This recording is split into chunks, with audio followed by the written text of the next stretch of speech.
Jadi untuk bantuan langsung tunai desa Pak, jadi kalau di desa Karosa itu Pak, karena aturan dan undang-undang itu Pak mengatakan bahwa minimal 30% dari anggaran dana desa kita Pak dialokasikan untuk BLT. Nah, jadi saya itu Pak melakukan verifikasi, melakukan pendataan, menggunakan kuesioner, membuat tim relawan Pak untuk menjaring teman-teman masyarakat kita Pak yang memang layak untuk dibantu. Karena kenapa? Di aturan juga mengatakan Pak bahwa bantuan langsung tunai desa itu tidak mesti harus diberikan kepada semua warga. Ada pengecualian-pengecualian di situ. Pertama, PNS, TNI Polri tidak boleh. Perangkat desa, pegawai desa tidak boleh.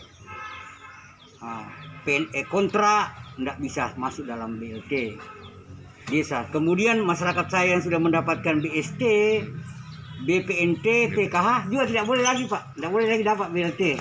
Karena kenapa? Karena ketika itu terjadi maka yang muncul adalah kecemburuan.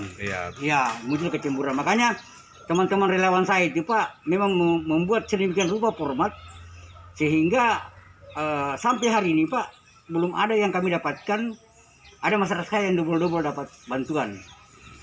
Karena di tahap pertama itu Pak saya menyalurkan 267 kakak. Itu melalui musyawarah Pak. Jadi yang menentukan siapa yang dapat siapa tidak Pak, bukan kami sebagai pemerintah desa. Itu dilempar di forum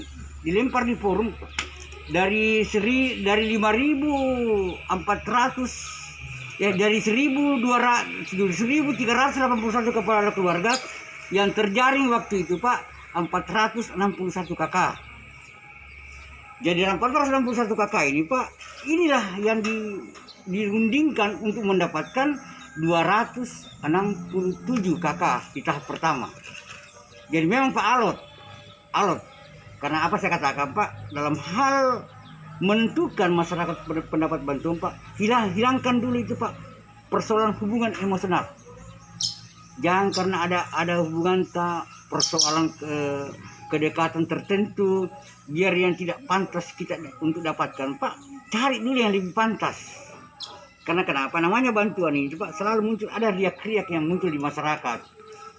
Polemik itu Pak memang wajar di mana-mana terjadi ketika berbicara bantuan, semua masyarakat pasti menginginkan mau dapat. Tapi namanya juga ini ada aturan yang mengikat kita sehingga kita harus melalui tahapan-tahapannya. Alhamdulillah Pak. Saya sempat bagikan habis. Kemudian di periode kedua itu Pak, kita diwajibkan lagi melanjutkan bantuan langsung tunai desa. Saya rapatkan lagi Pak. Saya dapatkan lagi yang sudah dapat di tahap pertama sebanyak 600 itu per bulan selama 3 bulan itu saya ganti semua.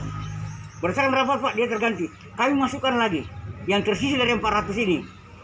Kami masukkan lagi yang belum dapat. Jadi yang hasil musyawarah kami kemarin itu Pak, dia dapat 100, masih kami punya anggaran Pak, masih cukup itu menganggarkan 193 kakak kali 300 per bulan selama 3 bulan. Ya kemarin itu Pak dia. Jadi ini tahap keberapa? Masuk tahap ketiga nih Pak. Ketiga deh. Jadi ini kemungkinan sampai Desember pada saya. Ya, jadi ada peraturan dari kementerian lagi Pak mengatakan bahwa betul dia katakan bahwa diusahakan diupayakan sampai bulan Desember. Tapi dipertegas juga di situ Pak, selama ketersediaan anggaran masih ada. Oh iya. Ya, karena jujur Pak Udin, kami di desa Karosa itu Pak, tentu berbeda dengan teman-teman yang ada di desa lain. Jadi berbicara desa Karosa itu kita berbicara masyarakat secara kompleks. Jadi ketika kita tidak hati-hati memanage ini pemerintahan Pak, yang muncul itu adalah persoalan baru. Beda teman-teman yang di desa-desa kecil kayak Sanjango, Kadeila, Kayu Cala, itu kan jelas dia Pak, terpeta-peta.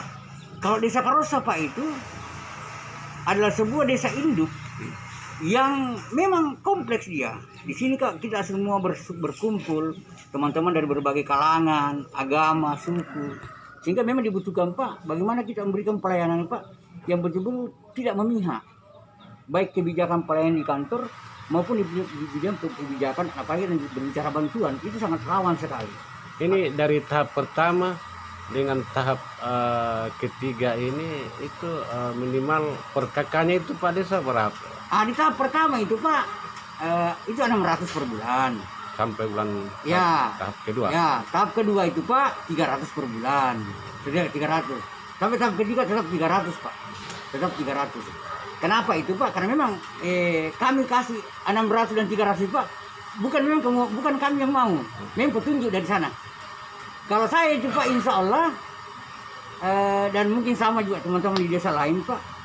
Bisa dicek ke lokasi apa ada pemotongan, tidak ada Pak.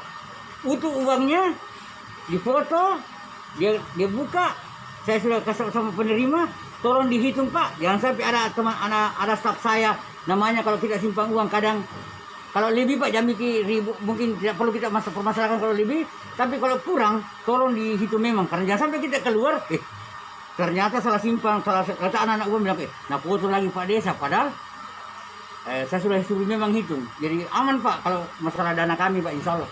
Pak deh penerima PKH berapa kakak Kecamatan Karosa? Kalau penerima PKH itu pada sekitar 80. Kakak ya. Ya itu PKH itu Pak program keluarga harapan yang memang dibawa kewenangan dari dinas sosial. Nah, jadi itu tidak mendapatkan Tidak, dana BLT. Tidak. Karena kami juga punya data Pak.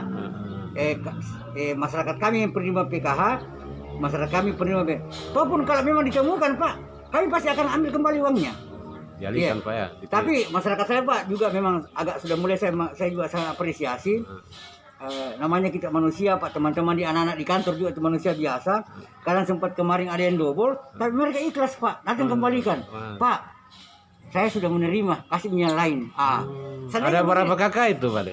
Ada sekitar tiga kakak yang seperti itu. Yang seperti itu, yang ikhlas Pak, mengembalikan itu nama Pak Desa. Saya sudah dapat bantuan. Mungkin bisa dialihkan kepada yang lain.